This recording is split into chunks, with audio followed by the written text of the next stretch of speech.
E aqui, na hora de eu usar esse método, eu vou usar ele de uma forma um pouquinho diferente. E é o seguinte, repara que na hora da gente printar um atributo, tipo o nome, o sobrenome ou o e-mail, eu estou fazendo assim, fun.email. E só, aqui, se eu quero o nome completo, que é um método, eu tenho que fazer o seguinte, fun1.nome completo, e aqui no final da linha eu tenho que abrir e fechar parênteses, porque eu estou chamando esse método, eu estou executando esse método.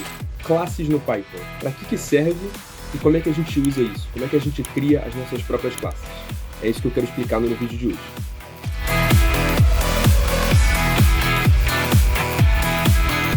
Então, eu queria começar fazendo uma distinção, explicando o que são as classes, qual que é a ideia, e fazendo uma pequena distinção. Então, primeiro, o que são as classes? As classes dentro de um programa, dentro do Python, é basicamente a implementação de um objeto da vida real dentro de um programa. Então, por exemplo, eu tenho aqui na minha frente um mouse, por exemplo, um objeto mouse. Então, esse é um objeto que existe na vida real, é uma ideia, é algo, né, uma entidade que existe no mundo real. A gente quer usar, a gente quer representar esse objeto dentro do nosso programa. Então, a gente vai criar uma classe.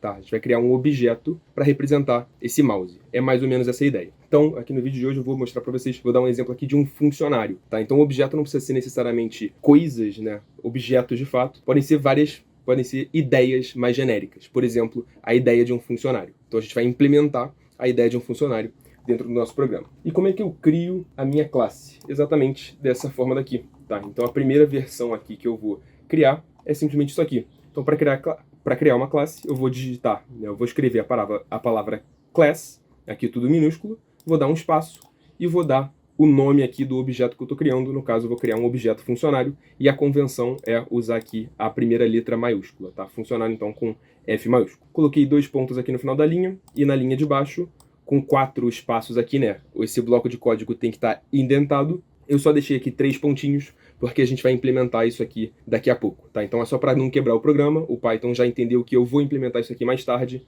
mas beleza, a gente já deixou aqui a nossa classe criada e preparada. Então, aqui eu criei a classe funcionário, mas eu não criei nenhum objeto, né? Eu não criei nenhuma instância desse objeto. E aí qual que é a diferença, né? O que eu estou querendo dizer aqui? A classe funcionário, isso aqui em cima que a gente criou, é meio que o conceito, é a ideia de um funcionário.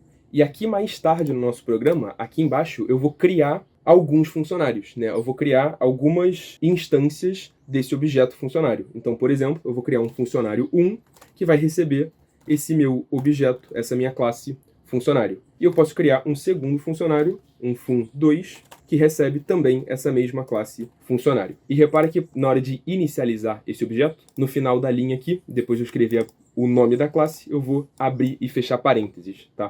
E daqui a pouco eu explico o que está acontecendo aqui atrás. E aí é o seguinte, a gente já está um pouco acostumado nos nossos programas a criar variáveis, né? A gente pode criar uma variável aqui, o nome de uma pessoa, a idade de uma pessoa. Mas agora a gente vai criar variáveis que estão relacionadas, que são propriedades desses objetos. Então como é que a gente faz isso? E aí eu vou dar o nome de atributos, tá? Então as variáveis que pertencem a um objeto, a gente vai chamar de atributos. Então, por exemplo, eu posso criar aqui o fun1.nome. Isso aqui vai ser, por exemplo, abre aspas, o texto Diogo, tá? Então eu estou criando aqui um atributo, nome do funcionário 1, e o valor que esse atributo nome está recebendo é Diogo, tá? E eu posso fazer aqui coisas parecidas, por exemplo, eu posso criar um sobrenome, posso criar um e-mail, que é a combinação do nome e sobrenome, eu posso criar também um salário, tá? Então isso aqui são variáveis que estão associadas ao meu funcionário 1. E de uma forma parecida, eu também posso criar aqui para o outro funcionário, meio que preencher com algumas características dessa forma aqui. Mas até já adianto para vocês que isso aqui que eu estou fazendo não é muito convencional, tá? Isso aqui é bem esquisito, escrever as coisas dessa forma. Daqui a pouco eu vou mostrar como é que a gente faz isso de uma forma mais correta, né? De uma forma mais comum. Mas só para mostrar que isso aqui funciona para vocês, aqui no final do meu programa, eu posso, por exemplo, printar justamente esses atributos que a gente acabou de criar. Eu posso printar o e-mail do funcionário 1 e o e-mail do funcionário 2, tá? Então, se eu salvar esse programa e rodar ele aqui no meu terminal, repara que o resultado, o que vai aparecer aqui pra gente é justamente o e-mail diogolederman@eficiência e o augusto.lima@eficiência, tá? Então essa aqui é a primeira versão do programa que eu queria mostrar para vocês. Então como é que a gente melhora isso daqui? Repara que até agora eu criei um objeto vazio, né, um funcionário que não tem nada lá dentro, e à medida que ao longo do meu programa eu fui preenchendo, eu fui criando os atributos desse objeto. Mas isso aqui não é a forma mais convencional. O mais tradicional seria ter um método chamado, eu vou, né, definir aqui esse método dentro da minha classe, e é um método chamado init, tá? Que isso aqui é o construtor do nosso objeto. Quando essas linhas aqui são executadas, na hora que eu inicializo o meu objeto e eu abro e fecho parênteses aqui no final da linha, é isso que está acontecendo. Quando eu inicializo esse objeto, eu estou, na verdade, executando esse método construtor, tá? Um método para inicializar esse objeto. E repara aqui, né, o meu VS Code ele até já me ajudou aqui. Quando eu comecei a digitar init, ele me deu uma sugestão, eu aceitei a sugestão, e ele já preencheu aqui dentro do parênteses com essa palavra self. O que significa, né? O que é esse self? Esse self faz referência à própria instância que está sendo criada, tá? Então esse aqui é o nosso objeto funcionário. Na hora que a gente cria o funcionário 1, esse cara aqui, fun1, é o self, tá? Então, para esse cara aqui, self vai valer, é esse fun1. Para esse outro funcionário, esse self é o fun2, que a gente está chamando, tá? São essas, é como se fosse a própria variável, tá? É a instância mesmo. E aí, aqui no método init, no nosso construtor, eu posso passar essas informações que eu estou criando aqui ao longo do meu programa. Então, ao longo do meu programa, eu estou querendo dar um nome, um sobrenome. O e-mail, eu posso construir ele a partir do nome e sobrenome, e eu estou dando também a informação do salário. Eu posso passar essas informações na hora de criar o objeto. Como é que eu faria isso? Aqui, além de passar o self, que eu já vou explicar melhor isso, mas aqui você não precisa se preocupar muito com isso, tipo, é uma coisa que eu acabei aprendendo a simplesmente aceitar, e você vai se acostumando. No início é um pouquinho estranho, né, esse self, e negócio, eu vou explicar isso melhor, mas esse self é passado automaticamente, né? Repara que aqui no meu construtor, eu não estou passando nada dentro dos parênteses, mas automaticamente para o Python, ele está recebendo esse parâmetro self, que é esse fun1 aqui, tá? Mas eu vou tentar explicar isso um pouquinho melhor daqui a pouco. Então, além de passar a própria instância, eu também vou passar aqui um nome, um sobrenome e também um salário. E aí, como é que ficaria aqui a nova versão desse programa? Aqui, dentro do método construtor, eu posso, de forma análoga que a gente fez aqui embaixo, criando fun1.nome, eu vou fazer o seguinte: self.nome vai receber esse parâmetro nome, tá? E de forma similar também, self.sobrenome vai receber o sobrenome, e aqui embaixo, self.salário vai receber essa informação, salário, que a gente passou. E aqui dentro, eu também já posso criar o e-mail, tá? Porque eu posso criar o e-mail a partir do nome, e aí eu vou juntar isso aqui com um pontinho, juntar de novo com o sobrenome, e juntar de novo com @eficiência.com.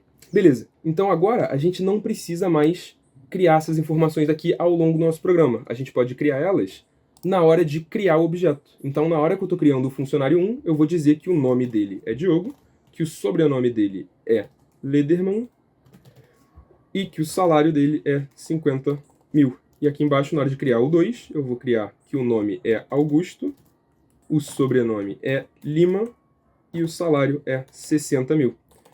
E agora, aqui no final do meu programa, eu também printando fun1 e-mail e fun2 e-mail. Repara que a gente não criou o e-mail aqui na hora de criar o objeto. Isso está sendo criado internamente dentro do método construtor. Se eu rodar esse código aqui, a gente vai ver que o resultado é exatamente o mesmo que a gente tinha antes, tá? Então a gente tem aqui o e-mail Diogo Lederman Eficiência e Augusto Lima Eficiência. Beleza? Então agora, a última coisa que eu queria mostrar para vocês é como é que a gente pode criar métodos, tá? E o que são métodos? Os métodos são como se fossem funções, que você provavelmente já deve ter visto soltas, né, ao longo de um programa. A gente consegue criar uma função dentro do Python, mas os métodos, eles são funções, são funcionalidades que estão associadas também a um objeto, tá? Então, por exemplo, um funcionário, ele pode executar certas ações, tá? Um carro, por exemplo, ele também pode executar, ele pode fazer certas coisas, né? Um cachorro pode executar certas ações. É mais ou menos essa a ideia. Então a gente vai criar métodos para executar ações. E na verdade até esse exemplo que eu vou passar aqui é um pouquinho estranho, porque a ação que esse funcionário vai estar executando é, na verdade, eu vou criar aqui um nome completo, tá? Eu vou criar um método chamado nome completo para justamente retornar para a gente o nome e o sobrenome juntos, tá? Isso não precisa ser um atributo aqui dentro, a gente pode implementar isso de várias formas diferentes, mas eu vou escolher aqui criar um método chamado nome completo que vai devolver pra gente o nome e o sobrenome juntos, tá? Basicamente isso que vai acontecer. E um detalhezinho que toda vez que a gente cria um método aqui dentro da nossa classe de funcionário, eu tenho que automaticamente passar aqui esse parâmetro self. A gente até poderia dar outro nome para esse parâmetro aqui, mas a convenção e em todos os códigos que você vai ver, o pessoal sempre chama de self, então é bom a gente manter essa convenção e chamar de self também, tá? Então esse método nome completo, o que ele vai retornar para a gente? Ele vai retornar o seguinte, ele vai retornar o self.nome, o nome desse funcionário, mais um espacinho e mais self.sobrenome, tá? Então vai devolver pra gente o nome e sobrenome separado por um espaço, tá?